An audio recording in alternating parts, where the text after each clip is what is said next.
We are going to do something very fun today. So, my name is Sam. The name of our homestead is Harvey Cat Homestead, and I want to talk to you a little bit about seeds today. So, this is my seed collection. This is my pride and joy. Seed shopping is one of my favorite hobbies. It's really cool to check out different varieties that are available. I have a tendency to lean towards,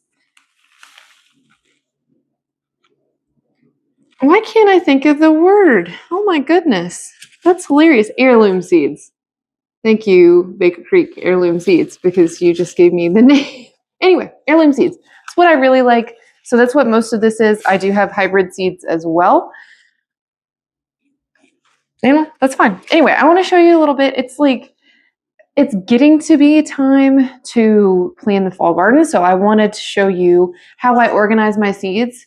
It's also the time of year where seeds are starting to go on sale.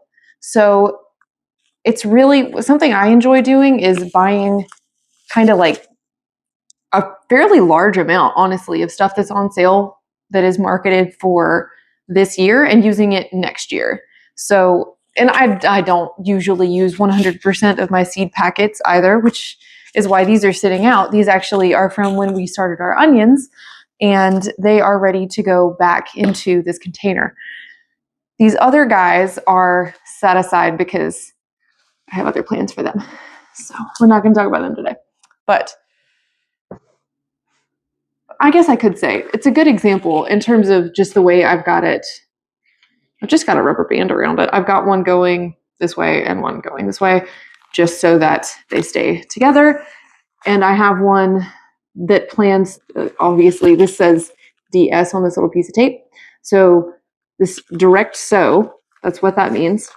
And then these ones say SI, which for me means start indoors. So we'll go into better detail with that later.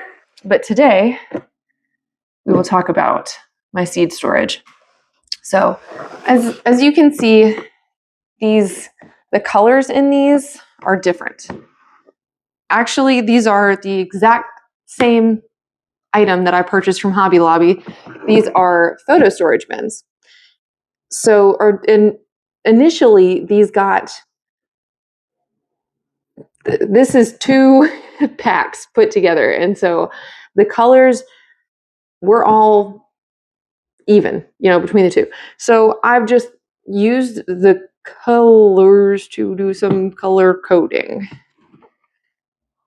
Anyway, so this is like oranges and greens and pink, and the clear ones, just whatever. But this is my summer stuff. This is my warm weather stuff. Whereas this box that's got the blue, more of the blue, and the clear is winter or fall crops or early spring crops. So these guys, these fit perfectly. Seed packets fit absolutely perfectly inside of these photo boxes.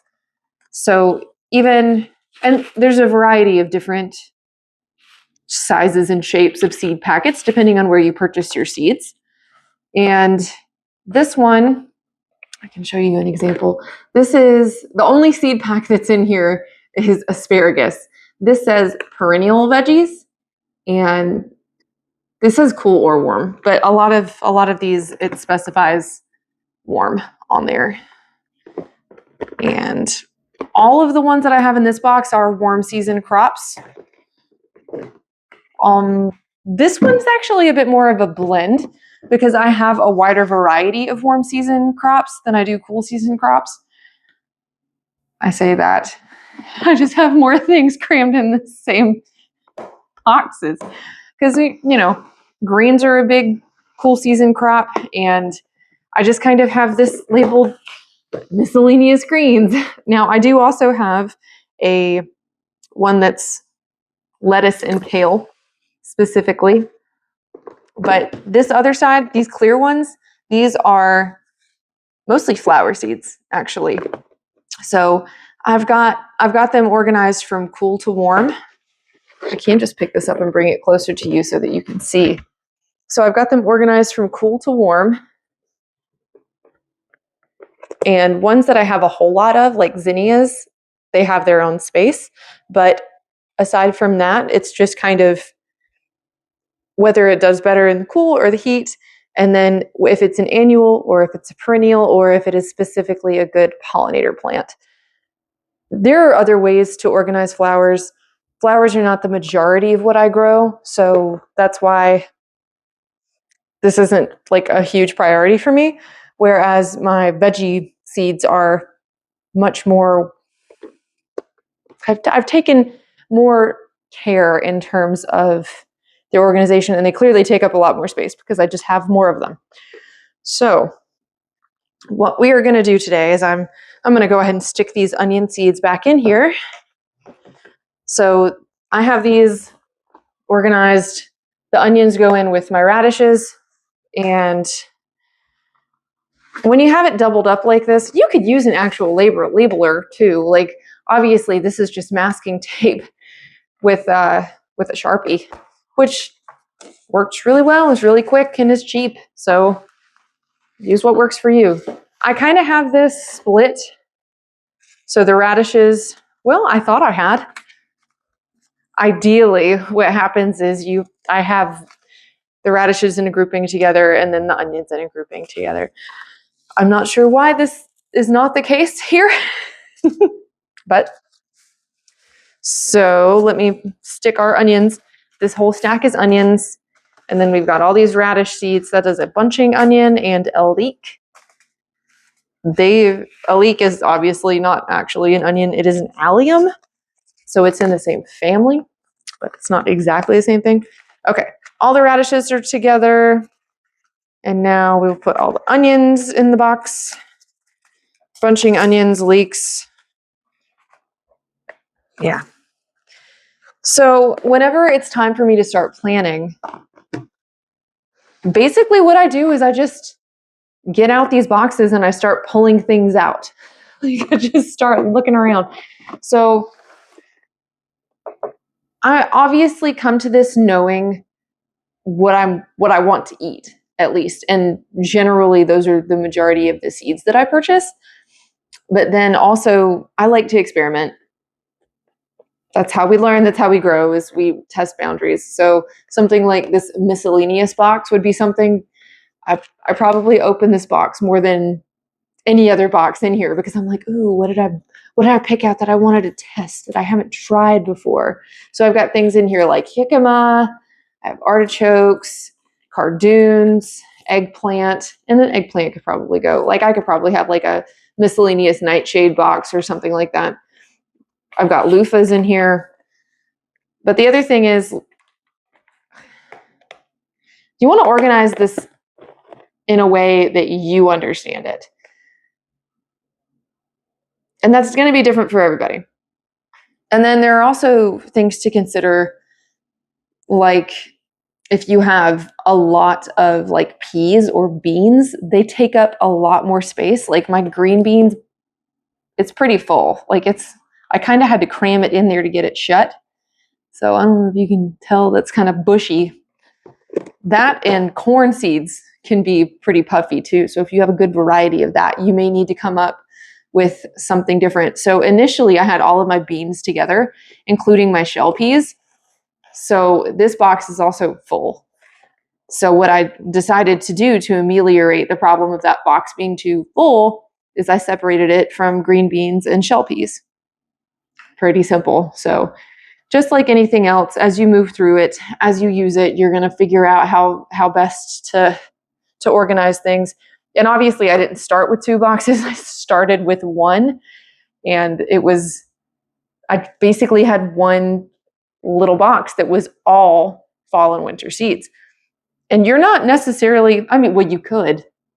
I personally did not go in one fell swoop and buy all of these. Now I have had big hauls where I have spent $100+ on seeds, but that is not typical. Usually I will save seeds. Things are trickling into this collection, throughout the year. Or if I'm out shopping in a nursery and I notice something in their seed selection that's unusual that I'd like to try, I'll pick it up. And so things are trickling in to this space throughout the year. And I want to let you know, sometimes saving seeds can be tricky. I did have a problem of weevils in my corn seeds that I had saved, and that was my fault because I did not put things in the freezer the way I should have. So ideally, when you harvest a seed, especially a corn seed or something that just tends to be buggy, like any kind of wheat, any kind of grain, like when you buy grain, a lot of times people will put it in their freezer and leave it for like a week just to ensure that any of the little insect eggs that could be in there have frozen and will not hatch and will not ruin your product. So I did have some Hopi pink corn that I grew last year that I saved the seed from. I was checking things, trying to plan for fall, and I was like, you know what? Let me just go in and reorganize things and see what I have. And I literally heard crunching. I was like, that's not good. So I do still have some of that corn that was not ruined and have little holes put all through it by those weevils. And it went immediately into the freezer because I know that is going, there are eggs in there because there was probably like 100 weevils inside that packet. Hey, Harvey. Hello, Harvey cat. Do you want to be involved? She says, it's almost time to feed me. Anyway, so yeah, that's, as long as you maintain organization with this, like as long as you get something out and put it back in the same place, this is a very easy system. These things go on sale like this time of year. Hobby Lobby has all of their summer stuff like 40% off. So you could go in and buy one of these boxes for like $6, depending on where you're at. I realize things cost different in different locations. Here in North Carolina, you could find something pretty affordable. You can also just buy these individual boxes there, and they also have a size that's just like one of these sleeves. So there's tons and tons of options. And what are you looking at? Are you looking at the phone? Harvey, you're such a good cat. She's adorable. Anyway, Dixie's jealous. Yeah, you had to come lay down at my feet. All right. There's tons of options here. And some people prefer to store 100% of their seeds in the freezer. That's just not an option for me. Just because I have way too many seeds, I would need to take up a fair portion of our chest freezer outside. And another thing is, whenever I am planning, I like to kind of spread things out. And if you are freezing and thawing on these seeds that are living things, it takes energy for them to handle that, and they will go bad more quickly. Not only that, but you're also introducing the opportunity for moisture to get into these, and that can, not only can it cause them to germinate, but it can also cause them to mold. So you want to avoid any kind of possible contamination with anything like that. So that's personally why I don't store mine in the freezer. But there's nothing wrong at all with storing it in the freezer. For me, I just know myself well enough to know this is a hobby for me in terms of like playing with what I have. So I don't want to necessarily, hurt the longevity of my seeds by doing that. So this works really well for me. I will say, please store them where it is cool. Hopefully you have an air-conditioned home, or you live somewhere where it's not hot enough to need air conditioning in the summer, which I don't know very many places in the United States that wouldn't benefit at least from a little bit of air conditioning. Anyway, that's besides the point. They like to be cool, dark, dry. That is where you want to store your seeds. So these all go in our closet. I've got a little shelf over our gun safe, and these guys stay right there. And in the spring, what I do is I organize these things in terms of like my spring planting, I organize them by when they need to go out. So I will have different rubber banded packs like this with a date on them. And I'll also write on my calendar, hey, go direct seed your seeds that are for this date. So the more you can put things in front of you to remind you of how you need to care for things, the better I do in terms of remembering them, because sometimes I just don't have the best memory. So I highly recommend doing little rubber band packs like that in your planning process and using tape to label things. I am all about writing things down. I've also got a journal. I will show you that whenever we are actually working on our planning process. So, but this is the seed collection here at Harvey Cat Homestead, and you will see this again. You will absolutely see this again, because this just brings me so much joy. That's If this is something that you enjoy doing, I highly recommend just stepping into it. Even if you're just dabbling, it's worth giving a try. And there's also, talking about places to buy seeds, or where you can find seeds, there's also often, if you live within, there are communities that have seed exchanges. A lot of times those are in the fall. Like, it kind of varies. But our local library actually has a seed exchange program, and the library in Liberty, North Carolina actually has a seed exchange program.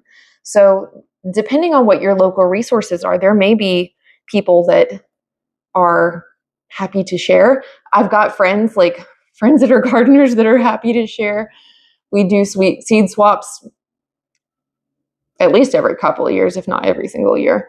So it's just a fun thing to do with friends. And I hope that you have friends that share your affinity for whatever hobbies you may have, whether it's seeds or growing plants or sewing or traveling or whatever it is. I really hope that you get to share that with someone, because it makes the entire process so much more rewarding. You're not supposed to get on the table, ma'am.